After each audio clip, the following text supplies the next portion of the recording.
Très bien, maintenant on va passer à la modification. Donc on va venir dans notre index.html, ok?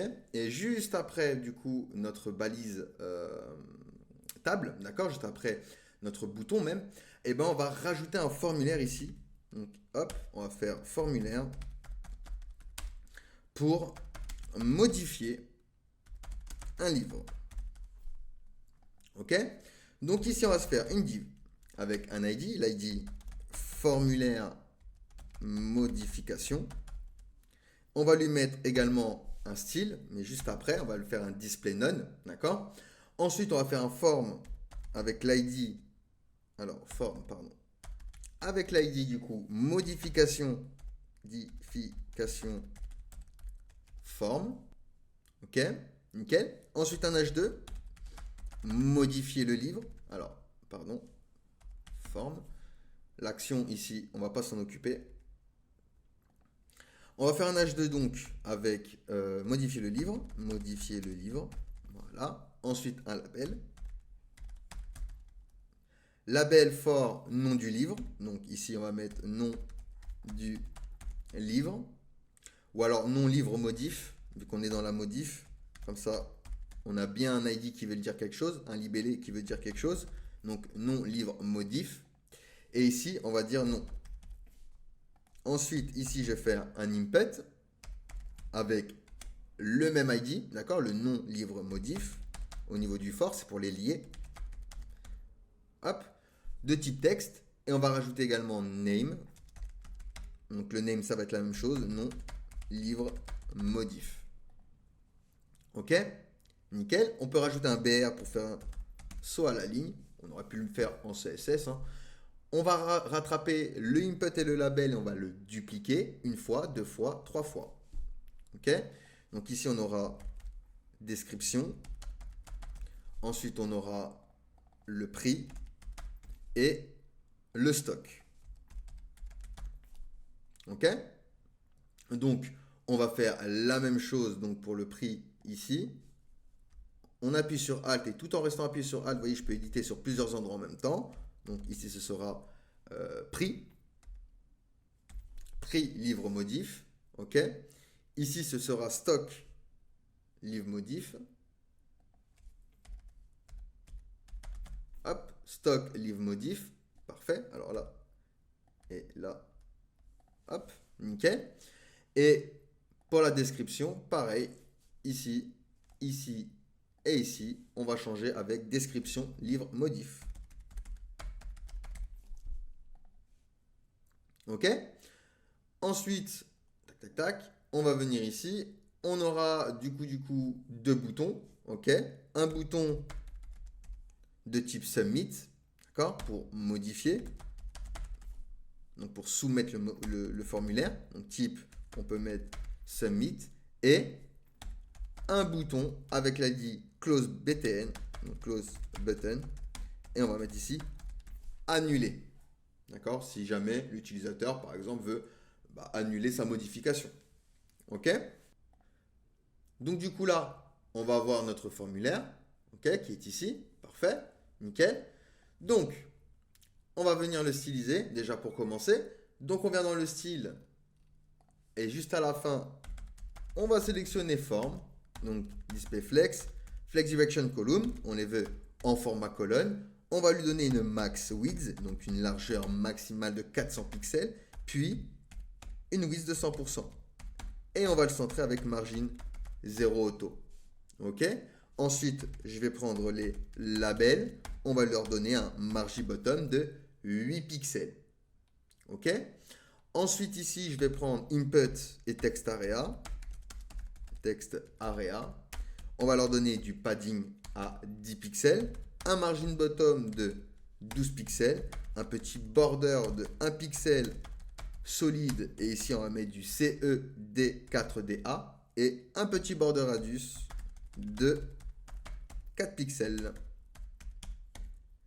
Et un resize none pour le text area. On ne veut pas permettre à l'utilisateur de pouvoir du coup resize le text area. Alors le text area, on va le mettre à la place de l'input ici. Donc text area, donc c'est pour la description, d'accord, du text area. Donc ici, on va devoir fermer le text area. Hop, voilà. On ferme le text area, on peut enlever le type. On enlève juste l'ID et le name. Tac et tac. OK? Parfait. Nickel. On peut revenir ici au niveau de notre style CSS. On va s'occuper rapidement des boutons. Vous voyez, ils vont être très collés ici. Donc, ce que je vais faire, c'est form button, margin top 12 pixels. Alors, on va leur donner un petit peu de marge. Voilà, comme ça, ils sont bien décalés. OK? Ensuite, ici, on va prendre formulaire modification. On va dire display grid. On va lui donner un place item center. Hop. On va leur donner un background. Alors, BG, background. RGBA, et ici on va mettre du 255, 255, 255, 0,95 pour un petit peu d'opacité. OK? Très léger. Padding 20 pixels. Width 100%. Max width de 500 pixels. 8, on va lui dire auto. Et on va le positionner avec position absolute, top 50%, left 50% et transform translate, moins 50%, moins 50%. Et on va faire un border radius de 8 pixels. Et on va lui donner également un petit box shadow, c'est toujours sympa, un petit ombre portée, 0 sur X, 0 sur Y, 20 pixels de dose et du RGBA, 0, 0 et 0,2 d'opacité. OK? Donc là, on va avoir notre formulaire ici. OK? Nickel. Parfait. Sauf que le formulaire, on ne veut pas le voir pour le moment, on veut seulement quand on clique sur le bouton, d'accord? Donc ce qu'on va faire, c'est que au niveau d'ici, on va rajouter un style égal et on va mettre un display none. D'accord? Ou on aurait pu le mettre directement dans le CSS. Comme ça, hop, il n'apparaît pas. Je veux simplement, lorsque je clique sur modifier, qu'il apparaisse. D'accord? Pas avant. OK? Donc maintenant, on va retourner dans le script côté client. On va monter tout en haut. Hop, et on va commencer par sélectionner tous les éléments dont on a besoin. Donc je vais faire const formulaire modification est égal à documents.getElementById, vu qu'ils ont des ID. Et ici, c'est du coup l'ID. Hop, formulaire modification. OK, nickel. Ensuite, pour le bouton de close, donc const close button est égal à documents.getElementById et il a l'ID, celui-ci, close button. OK? Hop, on peut dupliquer. Ici, on aura une variable non livre modif. Donc ici, ce sera pareil. Hein.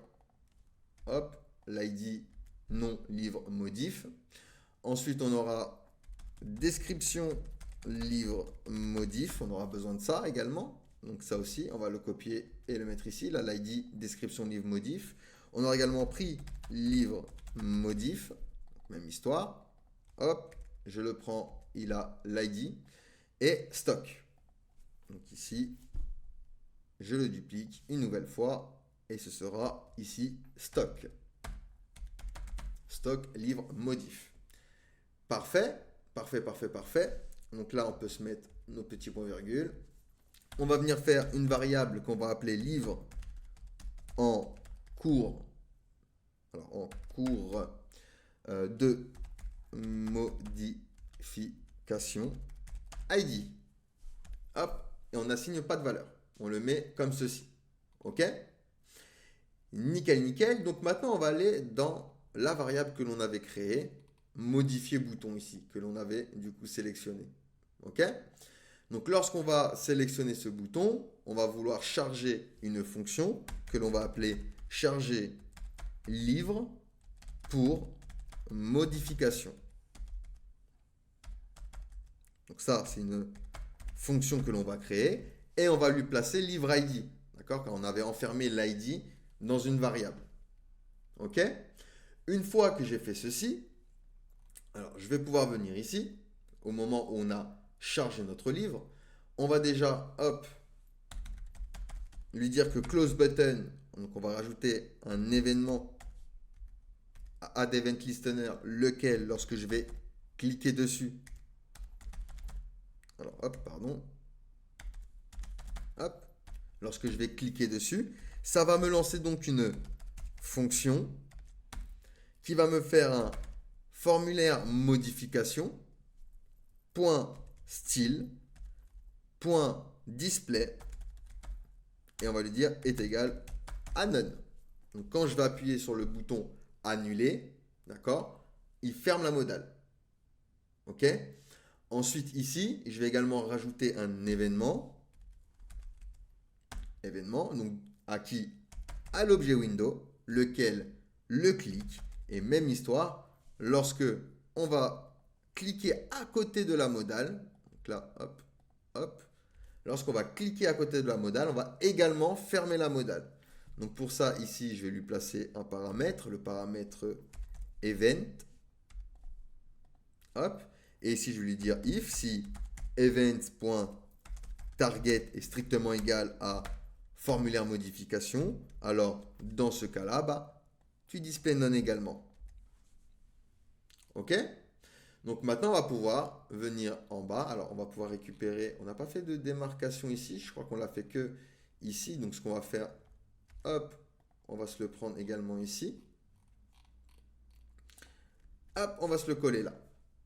Donc là, on va dire modification BDD. Donc pour le côté client, il va falloir faire une fonction pour charger un livre spécifique pour la modification. Et cette fonction, on lui a donné un nom, c'est charger livre pour modification, à qui on va lui placer le paramètre livreID. OK? Ensuite, on va faire livre en cours de modification ID est égal à livreID. Et ensuite, je vais utiliser la méthode fetch. Donc, fetch. On va utiliser les templates literals. Et on va prendre du coup livre, slash, et ça va faire référence à $accolade livreID. OK? Ensuite, on utilise Zen. Donc, point Zen. Donc, on prend la réponse. Hop. Ensuite, on lui dit if si j'ai le contraire de response.ok. Alors, dans ce cas-là, il y a une erreur. Donc, on va console.error. Ici, hop, réponse du serveur non OK. OK? Et en plus, on va retourner un true new error. Et ici, on va mettre erreur lors de la récupération. Nickel. Hop, sinon tu vas return du coup ma réponse en format JSON. Ensuite, je refais un point Z. On va lui dire data. Hop, et là, on va faire une fonction pour remplir le formulaire de modification avec les données du livre. Donc, on va appeler cette fonction remplir formulaire modification. Modification. Et on lui place bien sûr data. OK? Donc cette fonction, on va devoir la créer. Ici, je vais faire un point catch pour gérer les erreurs. Donc s'il y a une erreur, error, et hop, je vais renvoyer directement une fonction qui va me faire un console.error. Et ici, on va mettre du coup erreur lors du chargement du livre. OK? Donc cette fonction-là, on se la crée. D'accord? On va se la créer du coup juste en bas. Donc ici, je fais function, remplir formulaire modification. On lui place livre comme paramètre. On vérifie si l'élément existe avant de le manipuler. D'accord? Donc ce qu'on peut faire également, c'est directement loguer, par exemple, nom livre modif, description livre modif. D'accord? On fait du débugage, on regarde si les éléments passent bien. Donc hop, stock livre modif. OK? Ensuite, je lui dis if. Donc, si non livre modif est, donc le est logique, toutes les conditions doivent être respectées avec le ou logique. Et description livre modif est On a également le prix livre modif, d'accord? Et le stock livre modif. Donc si les 4 sont true, alors dans ce cas-là, on remplit le champ du formulaire avec les données. Donc non livre modif point value sera égal à livre.name. Hop. Ensuite, on a description livre modif point value qui sera égal à livre.description. Ensuite, on aura prix livre modif qui sera, donc point value, qui sera égal à livre.price, donc notre colonne price. Et le stock, pareil, stock livre modif, point value, alors point value, qui sera égal du coup à livre.stock. Hop et hop. Ok? Nickel, parfait. Et bien sûr, on affiche le formulaire. Donc ici, formulaire modification, point style.display est égal à bloc. Ok? Alors, bloc sans majuscule par contre. Sinon, else, alors il y a une erreur, donc console.error. Et ici, on va mettre une erreur est survenue. Ok? Nickel. Donc là, on a fait la modification côté client. On charge le livre pour la modification et on remplit le formulaire. D'accord? Le formulaire qui va s'afficher. Maintenant, il va falloir créer la route. D'accord? La route pour la modification. Ok? Donc, pour se rendre sur la route, on va devoir aller dans notre script côté serveur. Ici, on va faire pareil. Modification. BDD. Donc, on va créer la route pour mettre à jour le livre existant. Donc, pour ça, app.pet. Et ici, on va chercher du coup livre et .id. On balance une fonction avec la requête et la réponse en paramètres. Et il va me faire un const livre id est égal à la requête.params.id. Ensuite, ici, je vais faire un const nouveau livre est égal à requête.body. Ok? Ensuite, ici, on va loguer par exemple. Alors, entre backtit, tentative de modification du livre avec l'ID. On va faire référence à l'ID. Donc ici, livre ID. Et les données. Et ici, on va pouvoir faire deux points, $accolade, nouveau livre. Alors, nouveau livre. Hop et hop. Ok? Donc là, simplement, on log dans la console pour faire du débugage si jamais il y a une erreur. Et ensuite, on va faire notre requête SQL. Donc, est égal à, hop, entre backtit. Et ici, on va faire un update, donc modifie. Dans ma table livre, set name est égal à $name. Description est égal à $description. Price est égal à $price. Et stock.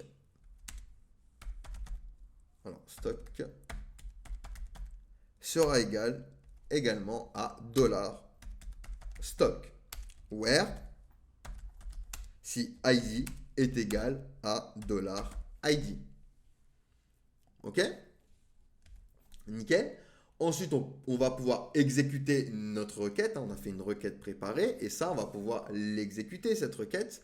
Donc ici, je fais un db.run. Donc tu run ma requête, virgule. Et ici, on va ouvrir nos accolades et on va faire un $id livre ID. Ensuite, on va faire $name nouveau livre.name. Donc, on remplace les valeurs. $description nouveau livre.description. Hop. $prix, donc price, pardon. Hop. Et ben c'est égal à nouveau livre.price. Et pareil pour le stock. Donc, $stock, deux points, est égal à nouveau livre, point stock. OK? Parfait. Ensuite, ici, on va se créer une fonction en cas d'erreur. Function. On lui place erreur en paramètre. Donc, si jamais il y a une erreur, donc si jamais erreur est true, hop. Alors, dans ce cas-là, on va faire un console.error entre template, voilà, erreur lors de la modification. Et on va faire référence à erreur.message. OK? Et il va return un statut. Donc res.statut, le statut 500.json. Et ici, on va ouvrir nos accolades et faire un error, deux points. Et ici, on va mettre erreur lors de la modification. Hop et hop. OK? Ensuite, ici, on va retourner en format JSON, du coup, un message modification réussite. OK? Donc, si jamais la modification est bon, hop, on balance modification réussie. OK? Nickel. Donc là, on a fini avec notre modification. On va pouvoir tester. On va relancer le serveur. Parfait. Un node app.js. Le serveur est à l'écoute. Je vais cliquer ici. Nickel. Je suis bien sur mon appli. J'appuie pour modifier. J'ai bien ma modèle qui s'ouvre avec les données de mon formulaire. OK? Maintenant, il va falloir créer une fonction pour soumettre le formulaire. Donc, hop, on va revenir ici dans notre script. On va aller, du coup, alors on était à modification. Donc, ici, on va se créer une fonction qu'on va appeler soumettre formulaire modification. On lui place en paramètre livre ID et nouveau livre. Hop. On va utiliser la méthode du coup fetch. Donc entre backtick pour faire référence du coup à livre ID. Donc livre $accolade livre ID. Alors $accolade et on avait dit livre. Hop, voilà, comme ceci.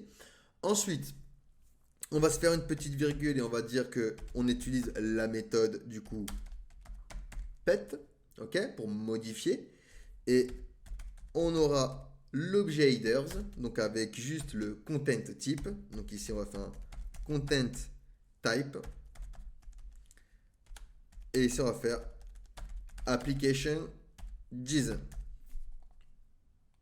Ok. Ensuite, on va prendre le body. On va dire body. Et on va dire JSON.stringify. Alors, stringify. Et on lui place nouveau livre à l'intérieur. OK? Alors, nouveau livre. J'avais fait une petite faute ici. Voilà. Parfait, on va pouvoir faire un chaînage de zen. D'accord? Donc ici, je vais faire du coup .zen. Donc, on prend la réponse. On va faire un if si j'ai le contraire de response.ok. Alors, comme tout à l'heure, on va loguer une erreur. Donc, console error. Hop. Et ça va mettre réponse non ok. Et on va retourner un true nil error. True new error. Erreur lors de la modification. Ok, parfait. Donc là, on gère l'erreur. Si jamais il y a une erreur, on ne sait jamais. Donc ensuite, si jamais ce n'est pas le cas, eh ben, on va return en format JSON. Donc return response.json. Ok. Et on va passer à un autre zen ici. Donc point zen. Donc on va récupérer data. Donc log ici, on va dire livre modifié. Donc il est modifié avec succès. OK. On rafraîchit la page. Donc on va relancer notre fonction charger livre. OK. Et on cache le formulaire. Donc formulaire modification.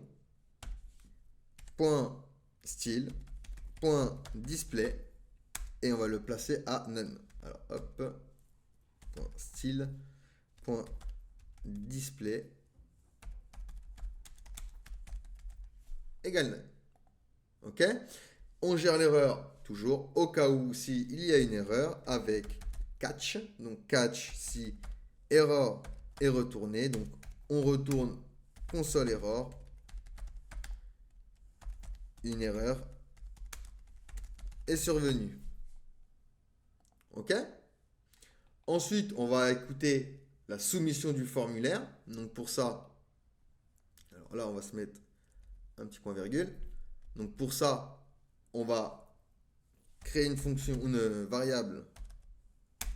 Alors non, il me semble que l'on a déjà, si je vous dis pas de bêtises, non, on n'a pas pris le formulaire, donc on va le prendre.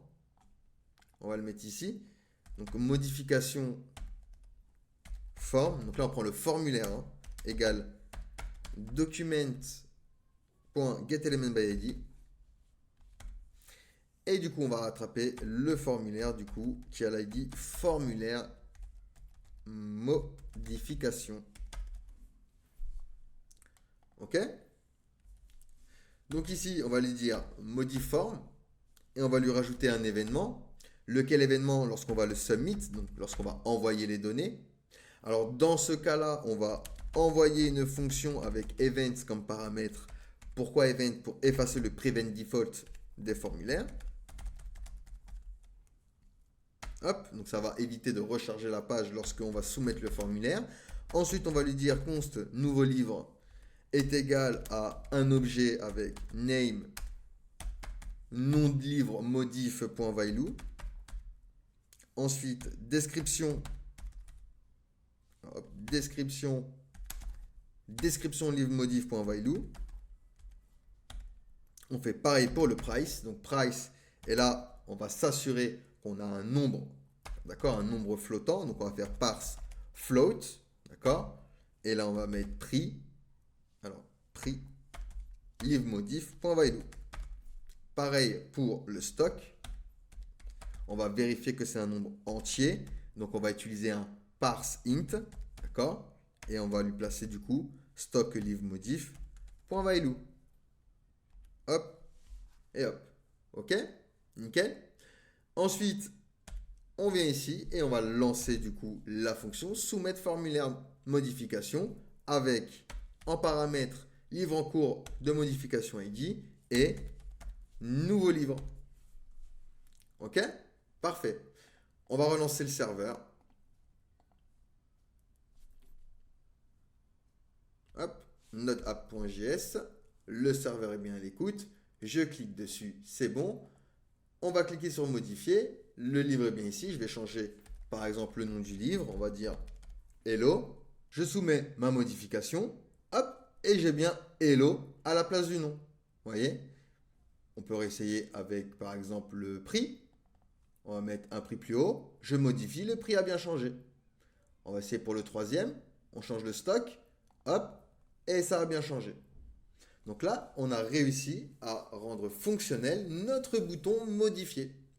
Allez, posez-moi des questions si vous en avez, sinon on va pouvoir passer à la suite.